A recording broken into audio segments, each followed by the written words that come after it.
दोस्तों, हाथ से दिया गया दान और मुख से लिया गया महादेव का नाम कभी व्यर्थ नहीं जाता। भक्ति का भंडार है, भस्म का श्रृंगार है, त्रिशूल डमरू हाथ में सजाए बैठे महाकाल है। मनुष्य गरीब क्यों रहता है?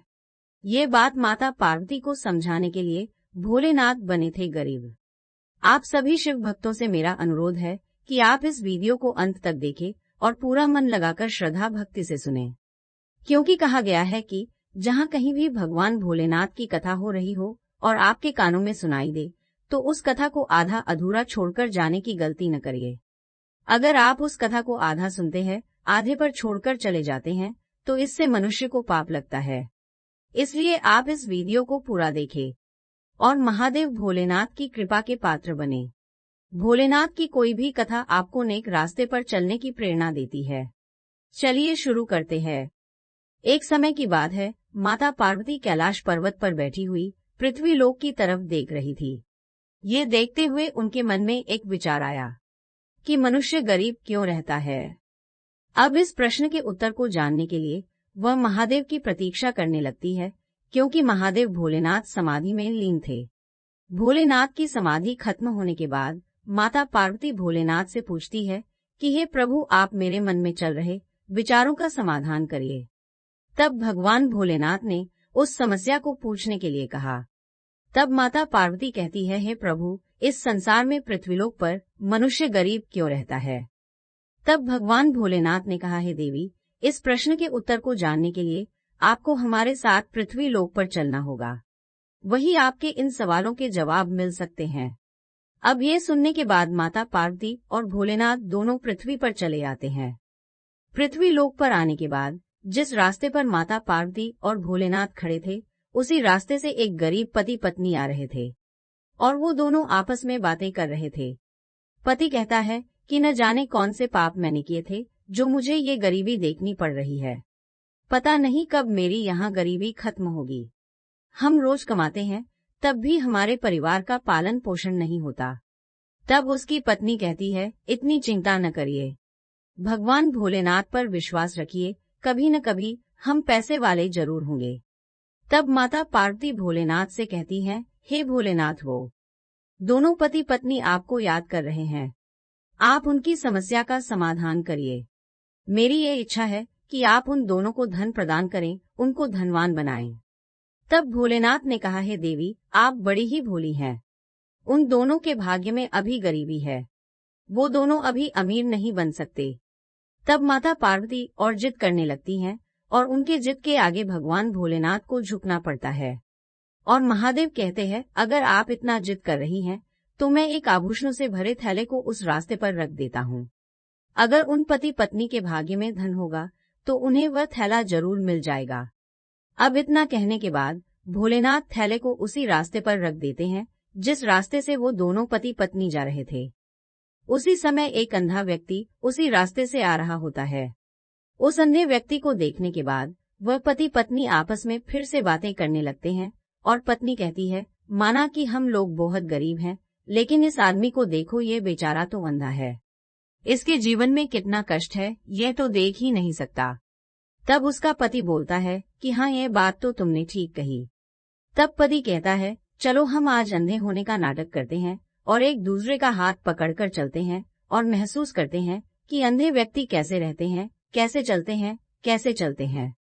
और दोनों पति पत्नी एक दूसरे का हाथ पकड़कर अपने आंखों को बंद कर लेते हैं और रास्ते पर चलने लगते हैं। चलते चलते सामने जो सोने का थैला पड़ा था, उसको भी वो पीछे छोड़ जाते हैं। तब महादेव ने माता पार्वती से कहा कि हे देवी, देखा आपने, उन दोनों पति पत्नी के नसीब में अभी गरीबी है, वो अभी गरीब रहने वाले हैं, इसीलिए उन्हें रखा गया धन भी नहीं प्राप्त हुआ। इसके बाद भोलेनाथ के इन वचनों को सुनकर माता पार्वती भी सहमत हो जाती हैं।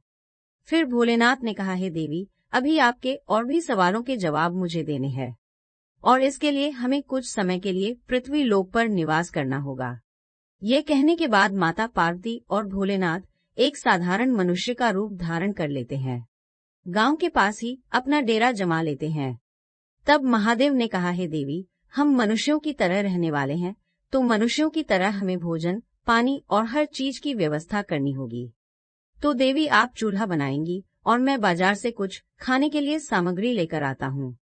अब भोलेनाथ बाजार चले जाते हैं और माता पार्वती चूल्हा बनाने में लग जाती हैं। तब उनके मन में विचार आता है कि चूल्हे को बनाने के लिए ईंटों की जरूरत होगी।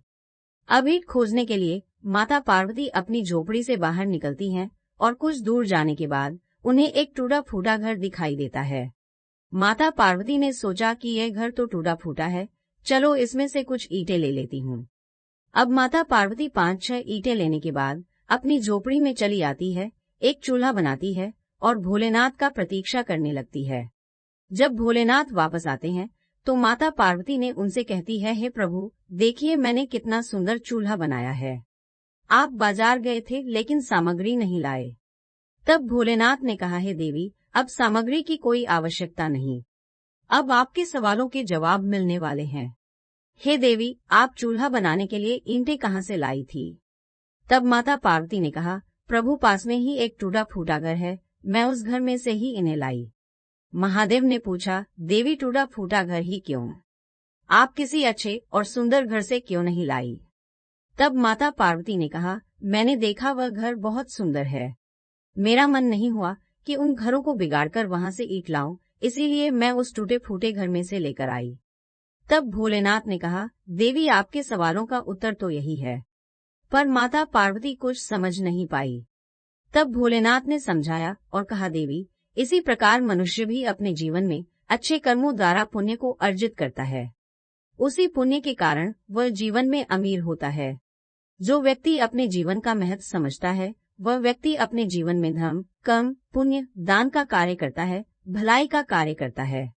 वह व्यक्ति एक तरह से पुण्य अर्जित करता है और उस पुण्य के कारण ही वह धनवान होता है। चाहे वह पुण्य उसके पिछले जन्म का हो चाहे इस जन्म का, लेकिन उसे मिलता जरूर है। और जो व्यक्ति अपने जीवन रूपी घर का रखरखाव नहीं करता, यानी कि वह पुण्य नहीं करता, वह दान दक्षिणा परोपकार नहीं करता, पूजा पाठ नहीं करता, वह व्यक्ति हमेशा दुखी रहता है और गरीब रहता है। आपने अभी एक अंधे व्यक्ति को देखा। वह अंधा व्यक्ति अपने पिछले जन्म में किसी अन्य दूसरे व्यक्ति की आंखों फोड़ दिया था, इसी कारण वह व्यक्ति इस जन्म में अंधा है। लेकिन उसने कुछ पुण्य काम भी किए थे जिसके कारण वह आज अमीर है। हे पार्वती, वह दोनों जो गरीब पति पत्नी थे, वह भी पिछले जन्म में एक अमीर सेठ सेठानी थे। वह गरीबों पर अत्याचार करते थे, कोई दान धर्म का काम नहीं करते, पूजा पाठ नहीं करते थे, लोगों को सताया करते थे। इसी कारण आज वो गरीब हैं। हर व्यक्ति जैसा कर्म करेगा वैसा फल पाएगा, सारा खेल अपने कर्मों का है। अब अपने प्रश्नों के उत्तर को सुनने के बाद माता पार्वती पूरी तरह से संतुष्ट हो गई और महादेव के साथ कैलाश पर्वत पर वापस चली जाती है। दोस्तों, इस कहानी से यही शिक्षा मिलती है कि व्यक्ति को हमेशा दान, धर्म, पुण्य का कार्य करना चाहिए। अपने जीवन में पुण्य को अर्जित करना चाहिए ताकि आने वाला सुखमय हो सके। उम्मीद है आप सभी को ये वीडियो अच्छी लगी होगी। अगर आप शिव के सच्चे भक्त हैं तो चैनल को सब्सक्राइब और वीडियो को लाइक करके कमेंट में हर हर महादेव जरूर लिख दीजिए। धन्यवाद।